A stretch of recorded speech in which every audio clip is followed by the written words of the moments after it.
지난주 월요일부터 목요일까지 일정이 하루 좀 당겨져서 총회가 울산에서 있었는데 저와 김재영 장로님 잘 다녀왔습니다. 여성 교육자에 대한 문제는 강도사까지 허락하기로 그렇게 결정했습니다. 어떻게 될지 모르지만은 또 몇 년 지나면 목사 안수까지 허용할지는 모르겠습니다. 우선은 강도사 고시를 지원해서 합격되면 강도사 인허까지 해서 설교를 이제 작년 예배 때 할 수 있도록 그렇게까지 결정을 했습니다. 그리고 포괄적 차별금지법에 대해서는 강한 반대를 우리가 표하고 앞으로 성명서도 아마 나올 줄 알고요. 또 10월 27일 날 아마 광화문 시청 서울역 일대에서 전국적으로 100만 성도들이 모여서 거기에 대한 반대를 표시하려는 그런 계획을 지금 하고 있습니다. 주일에 대해서 뭐 참석은 여러분들이 하실 분들은 일부 예배 드리시고 또 자유롭게 가셔서 참석하셔도 되겠습니다. 그런 것도 중요하지만은 가장 중요한 것은 우리가 그 일을 위해서 기도하는 일입니다. 우리 참 사회가 우리 한국 교회가 그 일을 위해서 열심히 기도해서 이 나라의 법이 하나님의 어떤 창조 질서를 도전하거나 또 성경 말씀을 위배하는 일이 없도록 여러분들이 특별히 많이 기도해 주시면 감사하겠습니다. 아담과 하와가 선악과를 따먹음으로써 그 결과는 하나님의 성품이 본성이 인간에게서 깨어지고 죄의 본성이 자리 잡게 된 것을 볼 수 있습니다. 본문이 있는 창세기 5장 여러분 성경 가지고 계시는데 1절을 보시면은 중간에 하나님이 사람을 창조하실 때에 하나님의 모양대로 지으셨다 그랬어요. 하나님의 모양과 형상을 따라. 그건 하나님이 우리처럼 육체를 가지셨다는 의미가 아니라 눈에 보이는 형상을 닮은 것이 아니라 하나님의 본성, 거룩하시고 의로우시고 사랑이 많으신 그런 모습으로 사람을 창조하셨다는 말이에요. 이게 5장 1절에 다시 한번 확인했는데 3절을 가서 보시면은 중간에 아담은 자기의 형상과 같은 아들을 낳아 이름을 셋이라 하였고, 물론 이것이 육체적으로 눈에 볼 때에 아담을 닮은 죽은 가인이 죽인 아벨을 대신하여 셋을 하나님이 주셨다. 그런 의미로 해석할 수도 있지만은 1절과 3절을 대조해 보면 아담과 하와가 타락함으로 인하여 하나님의 모양과 형상이 깨어지고 하나님의 본성이 사라지고 여기 3절 말씀처럼 자기의 형상과 같은 타락한 아담의 형상, 아담의 본성을 닮은 셋이 태어났다. 그렇게 우리가 성경을 이해할 수가 있습니다. 성경의 기록에 의하면은 인류 역사상 단 2사람이 죽지 않고 산 채로 하나님 앞으로 올라갔습니다. 인간이 범죄하게 되면 다 죽을 수밖에 없는데 단 2사람, 오늘 본문의 에녹과 열왕기상 17장에 나오는 엘리야, 에녹과 엘리야 2사람만 죽음을 보지 않고 하나님께 갔습니다. 히브리서 9장 27절에 보시면은 한 번 죽는 것은 어떻게 된 거라고요? 사람에게 정해진 것이라고 그랬어요. 아무도 한 번 죽는 것을 피할 수가 없잖아요. 그 후에는 심판이 있으리라. 그 말씀이 진리의 말씀임에도 불구하고 물론 신약 성경입니다마는 구약 시대 때에 에녹과 엘리야 2사람이 하늘로 올라갔습니다. 과학자들은 이런 내용이 성경에 나오는 걸 보면은 굉장히 공격을 해야 될 것입니다. 사람이 다른 나라, 먼 나라 가더라도 비행기를 타야 가고 더군다나 지구를 벗어나 우주 여행을 하게 되면은 우주복을 입고 우주선에 타서 뭐 지금 달나라 같은데 가려고 시도를 하고 있지 않습니까? 그런데 어떻게 사람이 맨몸으로 지금 뭐 그런 지구 주변에 그런 행성에 가는 것도 지금 아직 어떻게 될지 모르는데 어떻게 대기권을 뚫고 천국이 하늘에 있다면 하늘로 하나님께로 갈 수 있느냐?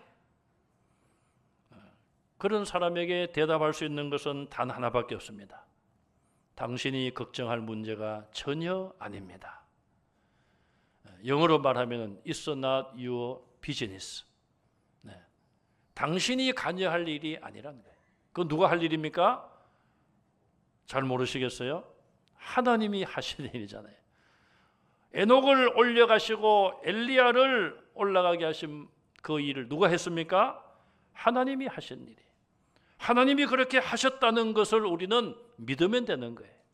왜 인간의 이성을 가지고 어떻게 맨몸으로 하늘 대기권을 뚫고 올라갈 수가 있느냐?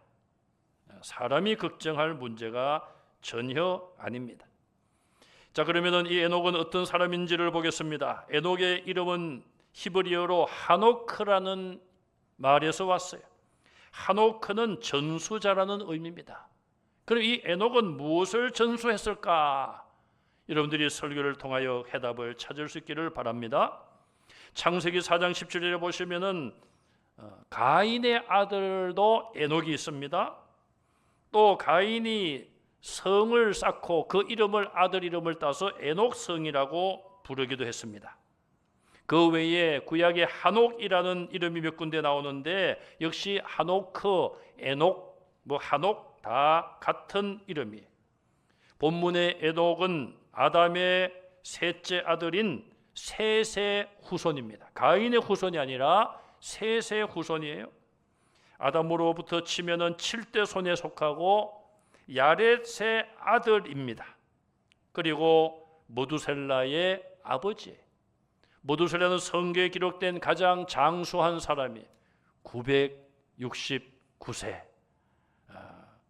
10분의 1을 지금 사는 사람이 많지 않은데 969세 최장수한 그 아들 모두셀라의 아버지, 노아로 따져보면 노아의 정조 할아버지가 에녹입니다. 자, 그러면 우리와 똑같은 사람이고 죄를 범한 아담과 하와의 후손인데 어떻게 죽음을 보지 않고 하늘로 올리워져 갔을까요? 본문에 보시면은 그 이유가 원인이 뭔가, 왜 어떻게 했기에 하늘로 올라갔는가? 그것을 우리가 간접적으로는 볼 수 있지만은 직접적으로 그 이유를 찾아볼 수 있는 곳은 히브리서 11장 5절과 6절 말씀이에요. 우리가 본문 히브리서 11장 5절 6절을 같이 읽습니다. 믿음으로 에녹은 죽음을 보지 않고 옮겨졌으니 하나님이 그를 옮기심으로 다시 보이지 아니하였느니라. 그는 옮기기 전에 하나님을 기쁘시게 하는 자라 하는 증거를 받았느니라. 자, 여기 보시면은 에녹은 죽음을 보지 않고 옮겨갔다. 하나님이 옮겨가셨다. 옮겨가시기 전에 하나님을 기쁘시게 하는 자라. 누가요? 에녹이 그런 증거를 받았다는 거예요. 아마 하나님이 직접 증거하셨다고 생각을 합니다. 그래, 너는 나를 기쁘게 한다. 6절을 읽습니다. 믿음이 없이는 하나님을 기쁘시게 하지 못하나니 하나님께 나아가는 자는 반드시 그가 계신 것과 또한 그가 자기를 찾는 자들에게 상 주시는 이심을 믿어야 할지니라. 아멘. 5절에서 믿음으로 에녹은 죽음을 보지 않고 옮겨졌다. 그가 죽지 않고 하나님 나라 간 것은 믿음이 있었기 때문에 그런 거예요. 그 믿음은 어떤 믿음인가? 하나님을 기쁘시게 하는 믿음이었어요. 또 그것은 하나님을 기쁘시게 하려면 어떻게 해야 되는가? 6절에서 본 것처럼 두 가지를 말합니다. 첫째는 하나님께 나아가는 자는 반드시 하나님이 계신 것을 믿어야 한다. 오늘 저와 여러분들이 하나님께 나와 예배드리고 있습니다. 하나님께 나오실 때에 하나님은 계신다. 하나님이 살아계심을 믿고 하나님을 예배하는 줄로 믿습니다. 하나님이 이곳에 임재하심을 우리는 믿어야 되는 거예요. 그 믿음이 하나님을 기쁘시게 할 수 있고 그런 믿음으로 예배드릴 때에 하나님이 그 예배를 받으십니다. 두 번째는 하나님은 자기를 찾는 자들에게 상 주시는 분이다. 우리가 하나님 앞에 어디에서나 기도하면서 또 교회 모여서 예배드리면서 구역의 각 가정에 모여 예배를 드리면서 하나님은 우리 예배를 받으실 뿐 아니라 우리가 기도하고 우리가 하나님을 찾을 때에 좋은 것, 상을 주시는 분이다. 그렇게 믿는 여러분들이 되시기를 바랍니다. 그런 믿음을 가질 때에 하나님이 기뻐하신다는 거예요. 에녹은 하나님이 기뻐하시는 믿음을 가졌기 때문에 하나님이 그를 하늘로 데려가셨다고 히브리서 11장은 분명히 우리에게 말씀을 하고 있습니다. 자, 어떻게 보면은 굉장히 초보적인 것 같아요. 자, 하나님께 나아가는 자는 반드시 그가 계신 것을 믿어라. 어떻게 보면은 왜 굉장히 쉬운 것 같습니다. 자, 하나님께 나가는 자가 하나님 계신 것을 당연히 믿죠. 또 하나님께 예배드리러 나가는 자가 하나님이 살아계시기 때문에 그분께 예배드린다. 이거 당연한 것 아닙니까? 여러분들이 누구와 약속을 했습니다. 어느 장소에 시간과 장소를 약속했어요. 그러면은 그곳에 가면은 그 사람을 만날 수 있는 거예요. 그 사람이 거기 온다는 확신을 가지고 우리는 당연히 만난다는 생각으로 갑니다. 물론 뭐 1% 정도는 무슨 급한 일이 있어서 못 만날 수도 있겠죠. 그러나 대부분은 약속을 하고 가면 그 사람을 만나는 거예요. 우리가 하나님 앞에 나올 때에 또 기도할 때에 하나님을 향하여 기도할 때에 하나님이 살아계신다는 것을 믿는 것은 당연한 것이고 상식적인 이야기 아닙니까? 그런데 왜 성경은 이런 이야기를 그 귀한 성경 안에 기록을 하고 있습니까? 달리 말하면은 하나님께 나오면서도 하나님께 기도하면서도 하나님께 예배를 드리면서도 정말 하나님이 살아계신 것을 믿지 못하는 자가 있을 수 있다는 거예요. 저와 여러분들은 있을 수 있는 그런 데 들어가지 마시고 분명하게 하나님이 살아서 역사하시는 그런 분이심을 믿으시기를 간절히 바랍니다. 에녹은 하나님 앞에 나갈 때마다 제사를 드릴 때마다 아벨의 제사처럼 드린 거예요. 하나님이 계신 것을 믿었으며 하나님은 나를 사랑하시고 내게 좋은 것을 주신다. 그런 확신을 가지고 하나님을 예배했습니다. 자, 우리는 하나님의 임재를 간절하게 원하고 있습니다. 그런데 우리는 예배 때만 원해서도 되는 것이 아닙니다. 예배 때뿐 아니라 우리의 늘 생활 가운데 하나님의 임재를 소망해야 돼. 자, 그렇다면 우리가 원하는 대로 하나님의 임재가 나타났습니다.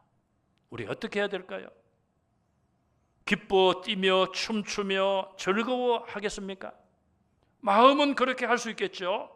그런데 성경 속에 하나님의 임재를 체험한 믿음의 사람들의 모습을 그 장면을 보면은 기뻐 춤추고 뛰고 그런 사람은 아무도 없습니다. 왜 그렇습니까? 죄인이 하나님의 임재를 체험했기 때문에 그런 거예요. 이사야 선지자는 화로다 나여 죽게 되었도다. 망하게 되었도다. 왜? 내가 죄인이면서 하나님을 배웠기 때문이라.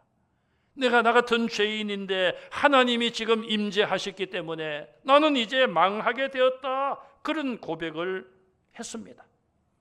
거룩하신 하나님의 임재 앞에 죄인인 자신의 모습을 발견하고 두려워한 것이죠. 에녹은 하나님이 살아계셔서 자기와 동행하시고 자기의 예배를 받아주심을 믿었으며 하나님을 찾을 때마다 하나님이 상 주시는 분임을 분명히 믿음으로 하나님의 마음을 기쁘게 해드렸습니다. 여러분들의 신앙생활과 각종 섬김과 봉사의 목적이 무엇입니까? 내가 좋아서 내가 하고 싶어서 물론 그런 마음으로 즐겁게 자원해서 해야 됩니다. 그러나 그보다도 더 우선되는 것이 있습니다. 하나님의 기쁨이 되기 위한 예배, 하나님의 기쁨이 되기 위한 기도와 섬김과 봉사가 되시기를 간절히 바랍니다. 에녹은 성경의 주요 인물들에 비하면 그에 대한 기록이 너무나도 적습니다. 오늘 본문과 히브리서 11장 5절 6절, 유다서 1장 14절 15절, 그것이 대부분이에요. 하나님은 그러면 왜 에녹을 죽이지 않고 데려가셨을까요? 우리가 앞에 히브리서 11장 5절 6절에 하나님을 기쁘시게 하는 믿음이 있었기 때문이라고 보았습니다. 오늘 본문은 22절과 24절을 보시면은 그가 하나님과 동행했다고 말씀하고 있어요. 동행했기 때문에 하나님이 데려가셨다는 표현은 나오지 않지만 우리가 이 말씀을 통해서 알 수 있는 것은 에녹이 그의 삶이 하나님과 동행했기 때문에 하나님이 그를 데려가셨다라고 볼 수가 있습니다. 그렇다면 하나님과 동행한다는 의미가 무엇일까요? 첫째는 하나님과 하나 되고 화해했음을 우리에게 말해줍니다. 아모스 3장 3절 말씀을 우리가 같이 한번 읽겠습니다. 두 사람이 뜻이 같지 않은데 어찌 동행하겠으며. 여러분, 두 사람이 뜻이 다릅니다. 그런데 어떻게 함께 길을 갈 수 있느냐? 동행이라고 했는데 동업도 마찬가지 아닙니다. 마찬가지 아닙니까? 두 사람이 뜻이 다른데 어떻게 동업을 합니까?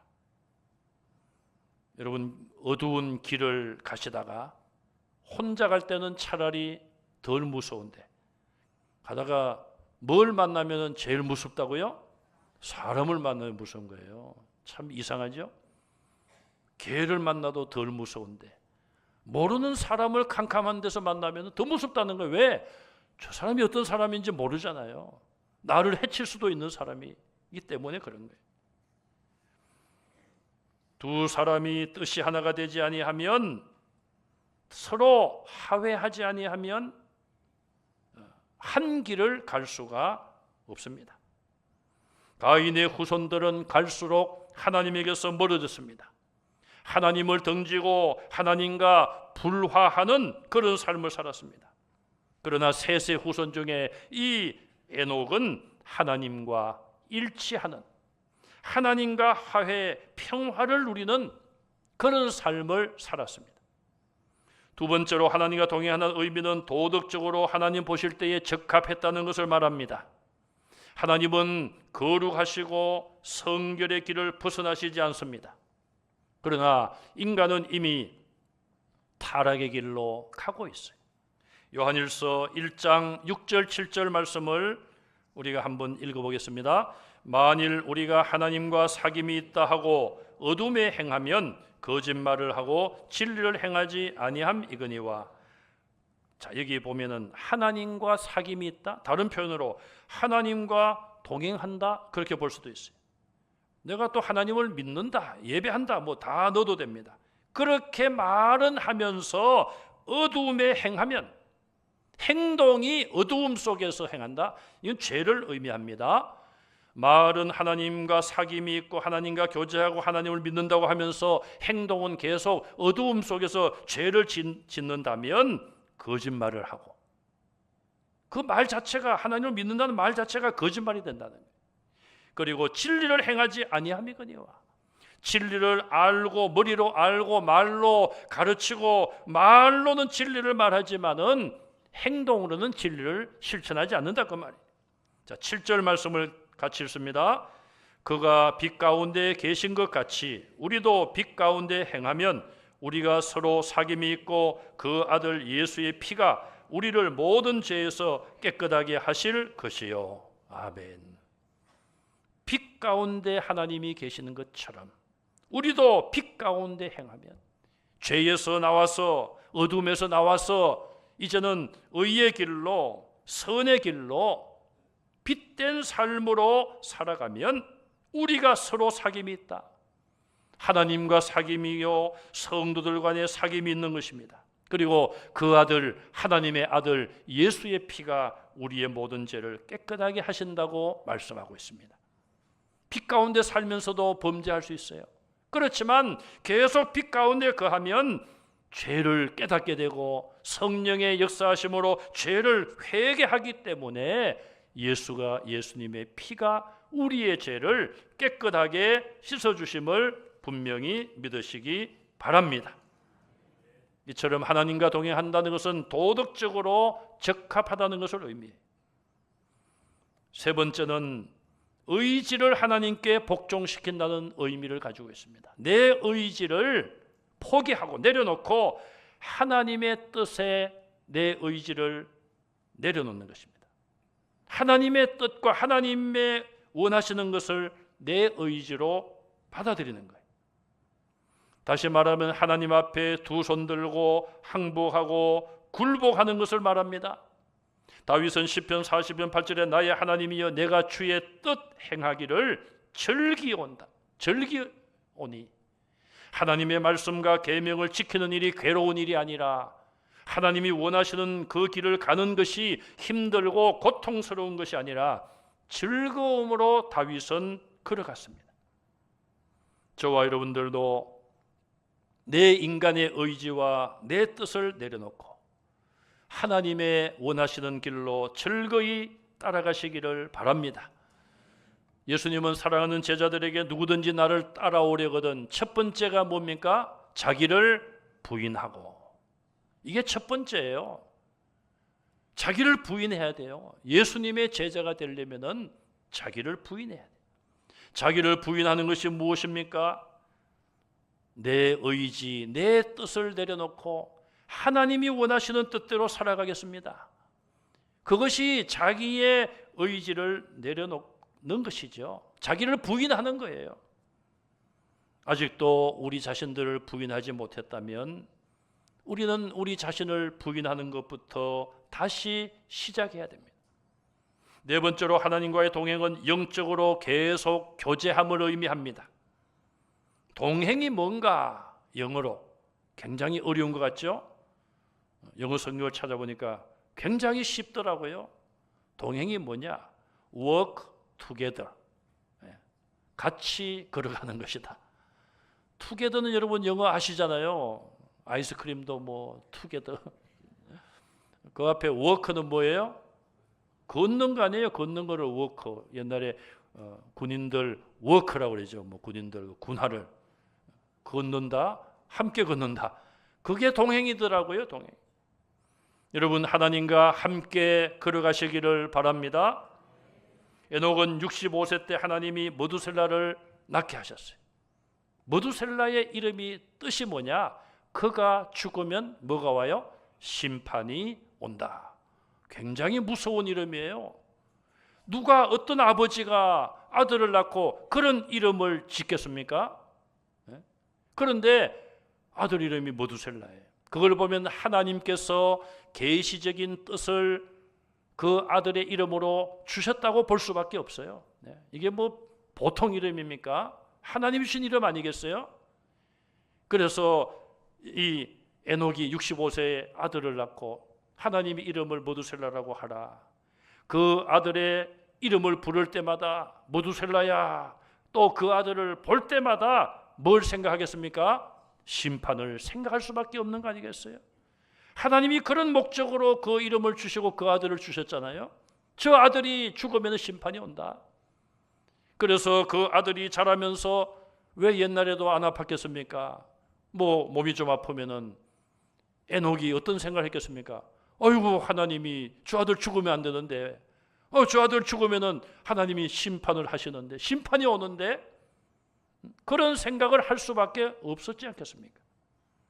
그래서 65세까지는 에녹이 하나님과 동행했다는 표현이 나오지 않지만 머두셀라를 낳은 이후에는 하나님이 데려가실 때까지 300년 동안을 하나님과 동행했어요. 하나님과 영적으로 계속 교제했습니다. 왜? 언제 하나님이 심판할지 모르니까 하나님을 떠날 수가 없는 것이죠. 하나님을 떠나고 빛을 떠나 어둠에 들어가서 살다가 갑자기 아들이 죽으면 심판이 올 텐데 그래서 변함없이 300년 동안을 하나님과 영적인 교제를 힘썼습니다. 저와 여러분 하나님이 언제 부르실지 모르잖아요.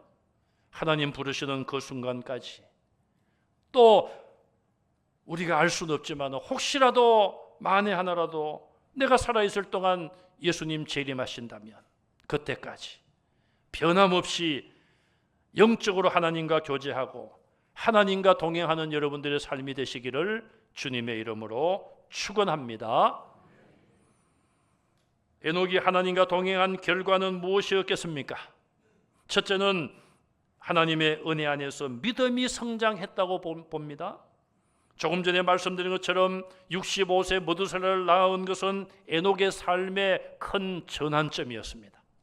아마도 65세까지는 대충 살았을 수도 있습니다. 그런데 65세 이후부터는 완전히 정신을 차리고 하나님의 심판을 준비하며 에녹이 살았기 때문에 그의 믿음은 성장할 수밖에 없었던 것입니다.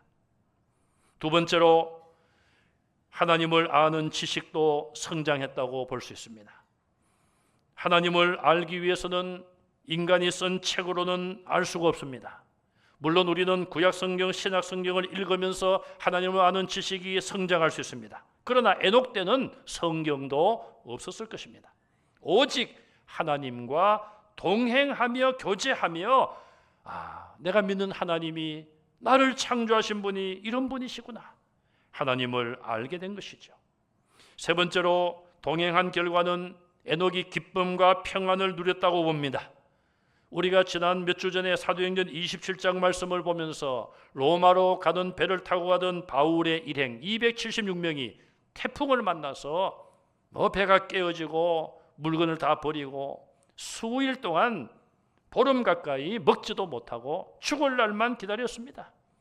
그런데 천사가 어느 날 밤에 바울에게 와서 바울아, 두려워하지 말라. 여기 있는 모든 사람들을 하나님이 너에게 맡기셨다. 바울은 로마에 가겠다는 의지를 가졌고 또 예수님께서 바울을 로마로 보내신다고 말씀하셨잖아요.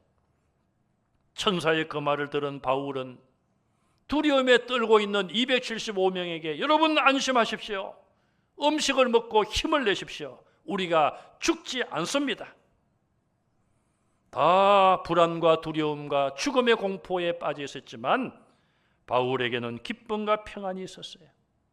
에녹도 하나님과 동행하며 그 누구보다도 기쁨과 평안을 누린 줄로 믿습니다. 네 번째로 에녹은 하나님과 동행한 결과 하나님에 대하여 증언할 수가 있었어요. 쉽게 말하면 전도할 수가 있었습니다.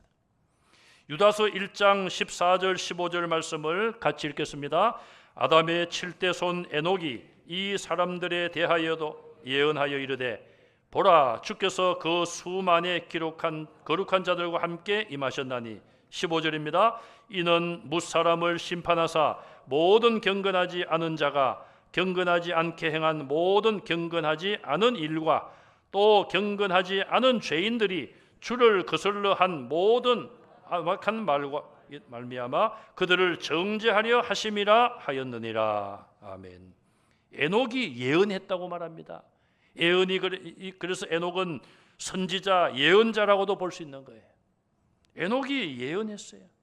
이것은 장차 메시아가 이 땅에 오셔서 우리를 대속하고 또 심판하러 다시 오신다는 놀라운 미래에 대한 예언의 말씀이에요. 뭐라고 예언을 했습니까? 뭇사람을 심판할 것이다. 경건하지 않은 자가 행한 경건하지 않은 행동, 또 경건하지 않은 자가 말한 완악한 말. 심판의 대상이 두 가지입니다. 경건하지 않은, 불경건한 자, 다시 말하면 하나님을 두려워하지 않고 자기 마음대로 살아가는 불경건한 자가 행한 행동, 또 하나는 말입니다. 제가 오래전에 잠언 말씀을 수요 예배 때에 쭉 말씀을 전하면서 지금도 기억이 생생합니다. 사람의 말에 대한 교훈이 굉장히 많아요. 또 우리가 살아가면서 말을 많이 하잖아요. 우리의 어떤 행동도 많이 하지만은 말을 얼마나 많이 합니까? 그래서 잠언을 보면은 말에 대한 교훈, 말을 조심하라. 지혜롭게 말하라. 필요 없는 말 하지 말아라. 말에 대한 교훈이 굉장히 많이 나와 있어요. 에녹도 경건하지 않은 불경건한 행동과 완악한 말들, 그런 말에 대하여 경고를 하고 있습니다. 그것이 심판을 받는다는 거예요. 여러분, 이왕이면은 감사하는 말, 또 다른 사람에게 유익을 줄 수 있는 말을 하는 여러분들이 되시기를 바랍니다. 불평과 원망의 말은 이제 다 버리시기 바랍니다. 뭐 누구에게 대한 불평이나 누구에게 대한 원망이든지 간에 다 버리시고, 그런 말이 있으면 하나님께 기도하면서 말씀하시기 바랍니다. 하나님, 제가 이래가지고 속상해 죽겠어요. 저래가지고 제가 속이 상합니다. 시편을 보시면은 그런 기도가 많이 나와요. 하나님, 저 원수들을 좀 어떻게 해주십시오. 왜 잠잠하십니까? 그거는 사람에게 할 말이 아니라 시편 저자들처럼 하나님께 하시면 돼요. 그래서 사람에게 말을 잘못하면 우리가 실수하게도 되고, 실수도 하게 되고, 또 죄도 짓게 돼요. 그래서 이 에녹이 예언하고 또 우리에게 경고한 것처럼 우리는 하나님을 두려워함으로 경건한 삶을 삶으로 우리의 행동과 말이 경건할 수 있기를 바랍니다. 자, 이 에녹이 하나님과 동행했기 때문에 그런 예언을 할 수가 있었다는 것입니다. 아무도 모르는 그런 비밀을 하나님이 알려주시고, 그가 그 옛날에 예수 그리스도의 심판에 대해서 예언까지 한 거예요. 마지막으로 에녹이 하나님과 동행한 결과는 무엇이겠습니까? 오늘 본문에서 보는 것처럼 그가 하나님과 동행하더니 하나님이 그를 죽음을 보지 않고 하늘로 데려가셨다. 하나님이 그를 데려가심으로 그가 세상에 없더라. 얼마나 큰 영광입니까? 에녹과 엘리야, 도대체 그들은 하나님께 어떤 사람이었기에 죽음도 면제해 주시고 하나님께 직접 올라가는 영광을 누렸어요. 뭐 아브라함도 훌륭하고 모세도 훌륭하고 바울도 훌륭합니다. 그러나 결과만 놓고 보면 정말 에녹과 엘리야가 이런 믿음으로 살았기 때문에, 에녹은 하나님과 동행하고 하나님을 기쁘시게 하는 믿음을 가졌기 때문에 그런 영광을 누리게 된 줄로 믿습니다. 누가 에녹처럼 엘리야처럼 하나님 나라에 옮겨질 수가 있을까요? 고린도전서 15장 51절 52절 말씀을 읽겠습니다. 보라, 내가 너희에게 비밀을 말하노니 우리가 다 잠잘 것이 아니요 마지막 나팔에 순식간에 홀연히 다 변화되리니 나팔 소리가 나매 죽은 자들이 썩지 아니할 것으로 다시 살아나고 우리도 변화되리라. 아멘. 여기 마지막에 보니까 죽은 자들이 썩지 아니할 것으로 영생할 몸으로 살아나고 우리도 변화되리라. 사도 바울이 이 성경을 쓸 때만 하더라도 내가 죽기 전에 예수님이 오실 수도 있겠구나, 아마 그런 마음으로 썼을 가능성이 있습니다. 변화된다는 말은 죽지 않고 변화된다는 이야기인데, 예수님 재림하실 때에 살아있는 자들이 많이 있을 거 아닙니까? 그들은 죽지 않고 영생할 몸으로 변화된다는 거예요. 죽은 자들은 마지막 나팔 소리, 예수님이 오신다는 것을 알리는 천사들의 나팔 소리를 듣고 무덤 속에 있던 자들, 흙으로 돌아갔던 자들이 다 영생할 몸으로 부활하고, 그때까지 살아있던 자들은 역시 영생할 몸으로 변화되어 공중에 재림하시는 주님을 영접하고 주님의 안내를 받고 천국에 들어갈 줄 믿으시기 바랍니다. 마지막으로 마태복음 24장 40절 42절 말씀을 같이 읽겠습니다. 그때에 두 사람이 밭에 있음에 한 사람은 데려가고 한 사람은 버려둠을 당할 것이요 두 여자가 맷돌질을 하고 있음에 한 사람은 데려가고 한 사람은 버려둠을 당할 것이니라. 그러므로 깨어 있으라. 어느 날에 너희 주가 임할는지 너희가 알지 못함이니라. 아멘. 두 사람이 밭에서 일하고 있는데 한 사람은 하늘로 올라갑니다. 휴거라고 말하죠. 두 여자가 맷돌질을 같이 하는데 한 사람은 올라가고 한 사람은 버려둠을 당합니다. 그러므로 깨어 있어라. 어느 때에 너희 주가 임할는지 너희가 알지 못함이니라.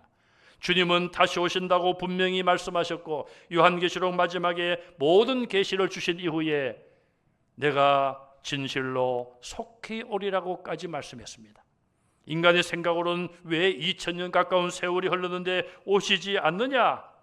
그렇게 말할지 모르지만은 2000년이라는 세월은 주님께는 이틀에 불과할 수도 있는 거예요. 주님은 분명히 다시 오심을 믿으시기 바랍니다. 또 주님 오시기 전에 하나님이 우리 생명을 부를 수도 있기 때문에 우리는 그 시간을 알지 못하기 때문에 깨어있기를 바랍니다.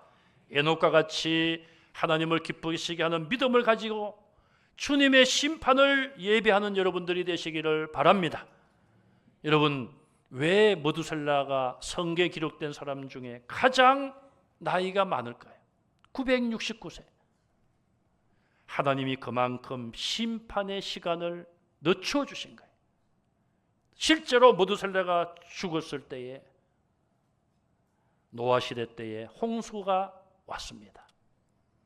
하나님의 사랑을 볼 수 있잖아요. 가장 장수하게 했잖아요. 가장 짧게 살게 했다면 하나님이 빨리 심판을 하시기를 원했을 텐데 가장 장수하게 하셨고 그가 가장 장수한 그 사람이 죽었을 때에 하나님의 말씀대로 심판이 왔습니다. 하나님의 진노 가운데서도 하나님은 이렇게 사랑을 베푸셨습니다. 우리는 주님의 그 사랑을 다시 한번 기억하시고 나를 택해 주신 그 사랑에 감사하는, 그래서 남은 생애는 우리 하나님과 동행하는 성도들이 다 되시기를 주님의 이름으로 축원합니다. 기도하겠습니다. 하나님 은혜를 감사합니다. 에녹이 하나님과 동행한 것처럼 우리가 이 세상에 남은 삶은 하나님과 동행하는 삶을 살아갈 수 있도록 저희들 성령으로 역사하시고 인도하여 주시옵소서. 예수님 이름으로 간절히 기도하옵나이다. 아멘.